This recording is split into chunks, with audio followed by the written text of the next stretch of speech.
by Daniel Quinn. You know that, as we sit here, we are in no sense defying the law of gravity. Objects fall toward the center of the Earth, and the surfaces on which we're sitting are supports. The laws of aerodynamics don't provide us with a way of defying the law of gravity. I'm sure you understand that. They simply provide us with a way of using the air as a support. A man sitting in an airplane is subject to the same law of gravity in exactly the way we're subject to it sitting here.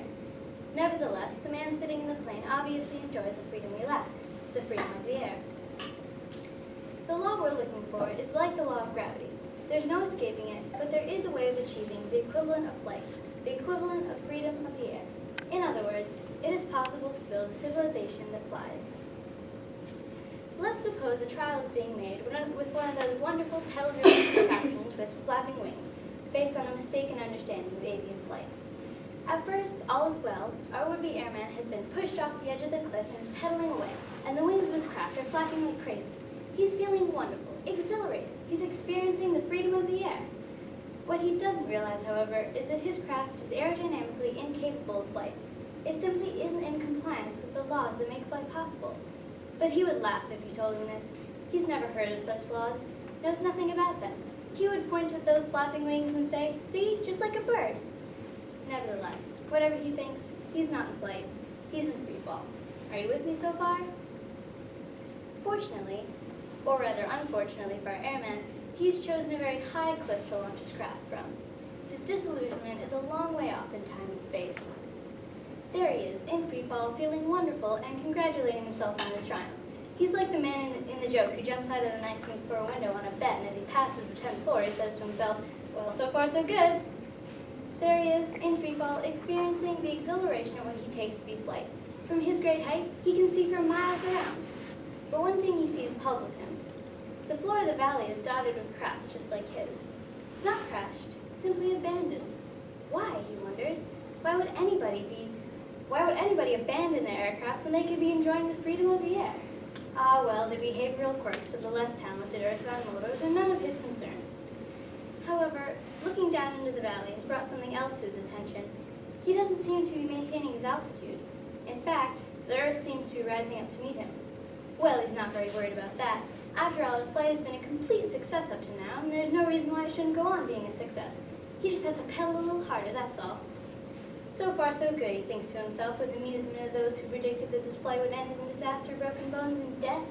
He's come all this way and hasn't even received so much as a scratch, much less a broken bone. But he looks down again, and what he sees really disturbs him. The law of gravity is catching up to him at exactly 32 feet per second, at an accelerating rate. The ground is now rushing up to meet him in an alarming way. He's disturbed, but far from desperate. My craft has brought me this far in safety, he tells himself. I just have to keep going. And so he starts pedaling with all his might, which of course does him no good at all, because his craft simply isn't in accord with the laws of aerodynamics. Even if he had the power of 1,000 men in his legs, 10,000, 1,000,000, the craft is not going to achieve flight. The craft is doomed, and so is he unless he abandons it. Here's the connection. 10,000 years ago, the people of our culture embarked on a similar flight, a civilizational flight. Our craft wasn't built according to any theory at all.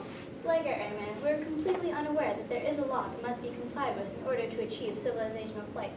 We didn't even know, didn't even wonder about it. We wanted the freedom of the air, so we pushed off in the first contraption that came to hand. At first, all was well. In fact, all was terrific.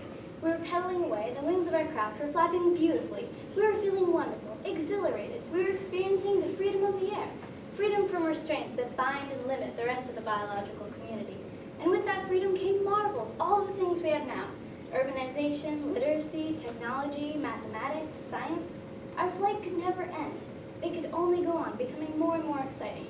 We couldn't have known, couldn't have guessed that, like our airmen, we are in the air, but not in flight. We are in free fall, because our craft simply isn't in accord with the laws that make flight possible.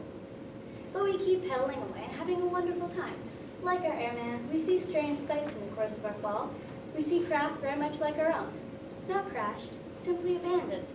By the Maya, by the Hohokam, by the Anasazi, by the peoples of the Hopewell cult, to mention only a few of those found here in the New World. Why, we wonder?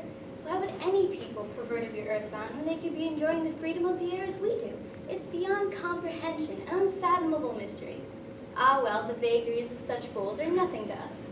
We're pedaling away and having a wonderful time. We're not going to abandon our craft. We're going to enjoy the freedom of the air forever. But a law is catching up with us. We don't even know such a law even exists. But this ignorance affords us no protection from its effects. It's as unforgiving as the law of gravity, and it's catching up to us in exactly the way it's catching up to our airmen, at an accelerating rate. Some gloomy 19th century thinkers like Robert Wallace and Thomas Robert Mathis looked down 1,000 years before, even 500 years before. They would have noticed nothing. But now what they see alarms them. It's as though the ground is rushing up to meet them, as though they're going to crash. They do some figuring and say, if we go on like this, we're going to be in big trouble in the not-too-distant future. The others shrug their predictions off. We've come all this way and haven't even received so much as a scratch. It's true the ground seems to be rising up to meet us, but that just means we'll have to pedal a little harder. Not to worry. But just as was predicted, famine soon became a routine condition in many parts of our craft, and we had to pedal even harder and more efficiently than before. But oddly enough, the harder and more efficiently we pedaled, the worse conditions became. Very strange. Peter Frog calls it a paradox. Intensification of production to feed an increased population leads to a still greater increase in population. Never mind, we say. We'll just have to put some of the people pedaling away on a reliable method of birth control. Then our aircraft will fly forever. But such simple answers aren't enough to reassure the people of our culture nowadays. We're all looking down, and it's obvious the ground is rushing up to meet us, and rushing up faster and faster every year. Basic ecological and planetary systems are being impacted every year, and that impact is increasing in intensity every year. Basic, irreplaceable resources are being devoured every year, and they're being devoured more greedily every year. Whole species are disappearing as a result of our encroachment, and they're disappearing in greater numbers every year. Pessimists, or may it be that they're realists, look down and say, well, the crash may be as much as 20 years off, or as much as 50 years off. Actually, it could happen at any time. There's no way to be sure. But then there are optimists who say we must have faith in our craft. After all, it's brought us this far in safety. What's ahead isn't doom, it's just a little hump that we can all clear if we all just pedal a little harder. Then our aircraft will soar into a glorious endless future, and it'll take us to the stars, and we'll conquer the universe itself. But our craft isn't going to save us. Quite the contrary, it's our craft that's carrying us toward catastrophe. 7 billion of us pedaling away, or 10 billion, or 20 billion, can't make it fly. It's been in free fall since the beginning, and that fall is about to end. The worst part of it is that the survivors, if there are any, will immediately set about doing the same thing all over again.